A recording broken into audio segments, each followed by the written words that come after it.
আমার চ্যানেলে তোমাদের সকলকে স্বাগত। আজ আমরা ক্লাস 3 রায়ান মার্টিন প্রশ্নবিচিত্র থেকে পরিবেশের তৃতীয় পর্যায়ক্রমিক মূল্যায়নের অষ্টম স্কুল সলভ করব।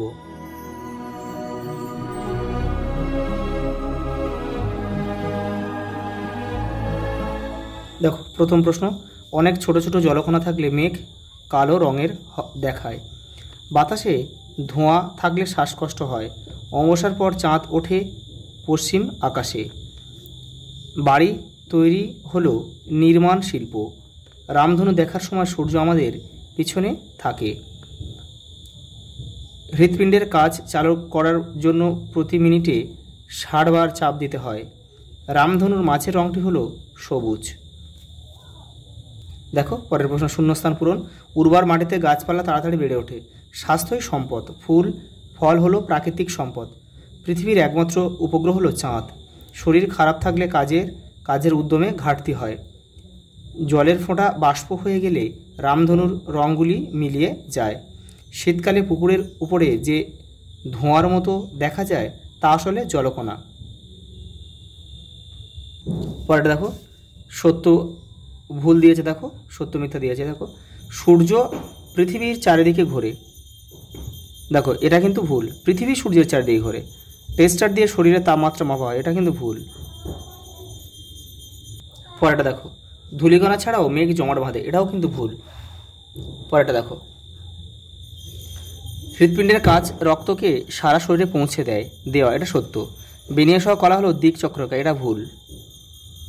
পরেরটা দেখো, বিমানান শব্দটি খুঁজে দেখো এই গোল চিহ্ন দিতে বলেছে। দেখো সূর্য, তারা, চাঁদ আর মাটি, দেখো এই মাটিটা বাদ যাবে। দেখো তারা, মেঘ, বৃষ্টি, বাজ পড়া, দেখো এই তারা বাদ যাবে। দেখো মাদুর বোনা, ঝিনুকের পুতুল তৈরি, ঝুড়ি তৈরি, বাড়ি তৈরি, এই বাড়ির তৈরিটা বাদ যাবে, এটা হচ্ছে নির্মাণ শিল্প, আর এগুলো সব কুটির শিল্প। মূর্তি তৈরি, বিদ্যুৎ উৎপাদন, অভিনয়, ছবি আঁকা, এই বিদ্যুৎ উৎপাদনটা বাদ যাবে। পরেরটা দেখো, চাঁদের বাড়া কমা কেউ তীর চিহ্ন দিয়ে কিন্তু মেলাবে না, চাঁদের বাড়া কমা কী হবে? চন্দ্রকলা, তাহলে এখানে আমরা ক লিখব। আকাশের রং কি? নীল, তাহলে আমরা এখানে কী লিখব? খ। চাঁদের আলো কি বলে? জ্যোৎস্না বলে, গ। দেখো পৃথিবীর সবচেয়ে কাছের তারাকে? সূর্য, তাহলে এখানে আমরা ঘ লিখব। দেখো পরের প্রশ্ন, তারাগুলি কোন দিক থেকে কোন দিকে সরে যায়? পূর্ব থেকে পশ্চিমে। সপ্তর্ষিমণ্ডলে কয়টি তারা থাকে?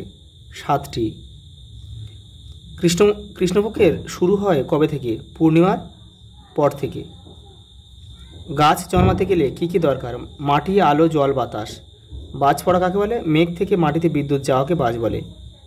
আগেরকার দিনে জাহাজে নাবিকরা কোন তারা দেখে দিক নির্ণয় করত? সন্ধ্যা তারা। পরের প্রশ্ন দেখো, রবার কি ধরনের সম্পদ? প্রাকৃতিক সম্পদ। এমন একটি গ্রহের নাম লেখো যেটিতে মানুষ বাস করে। পৃথিবী গ্রহেই একমাত্র মানুষ বাস করে। দেখো দিগন্ত রেখার অপর নাম কি? দিক চক্ররেখা। দেখো বৃহৎ শিল্প কাকে বলে?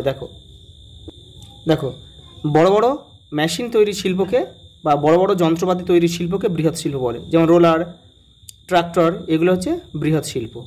রামধনুর রঙের ছটা কীভাবে তৈরি হয়? দেখো তোমাদের বইয়ের 127 নম্বর পেজ দেখো, এই যে এখান থেকে এই পর্যন্ত লিখবে। দেখো পরেরটা কি বলেছে? গাছ প্রাণীদের কী কী উপকার করে? দেখো অক্সিজেন দেয়, ফল ফুল, জ্বালানি, ঔষধ। পরেরটা দেখো পার্থক্য লেখো। দেখো গ্রহ ও নক্ষত্র, শুক্লপক্ষ, কৃষ্ণপক্ষ, পূর্ণিমা ও অমাবস্যা।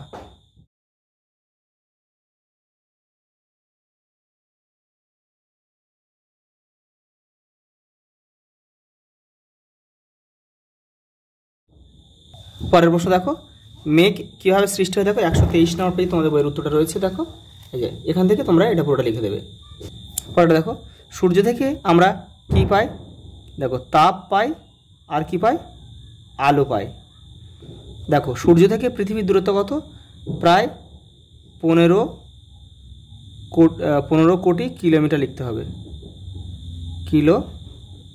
কিলোমিটার। সূর্য থেকে পৃথিবীতে আলো আসতে কত সময় লাগে? 8 মিনিট। পরেরটা দেখো, ছায়াপথ কাকে বলে? দেখো তোমাদের বইয়ের 120 নম্বর পেজে উত্তরটা রয়েছে। দেখো এই দেখো এখান থেকে এই পর্যন্ত। দেখো ছায়াপথে ছোট বড় অনেক তারা থাকে। পরেরটা দেখো, পৃথিবী কোন ছায়াপথের অংশ? আকাশ গঙ্গা, আকাশ গঙ্গা বা মিল্কি ওয়ে, মিল্কি ওয়েও তোমরা লিখতে পারো। পরেরটা দেখো, কেউ জলে ডুবে গেলে তাকে বাঁচানোর জন্য তোমার কি কি করণীয়? দেখো 152 নম্বর পেজে রয়েছে তোমাদের বইয়ের। দেখো এই যে আমি যেগুলো দাগ মেরেছি বেশ এইগুলো তোমরা লিখবে। এই যে এখানে দেখো, এই যে লাস্ট প্রশ্ন দেখো, শরীর সুস্থ রাখতে কি কি নিয়ম মেনে চলা উচিত? দেখো 132 নম্বর পেজে তোমাদের বইয়ের উত্তরটা রয়েছে। দেখো এই যে দেখো, নিয়মিত জল খেতে হবে, ঠিকঠাক খাবার খেতে হবে, নিয়মিত ব্যায়াম করতে হবে, সাঁতার কাটতে হবে, আর তার সঙ্গে কিন্তু ভালো ঘুমটাও প্রয়োজন। আজ এই পর্যন্ত, দেখা হবে পরের ভিডিওতে।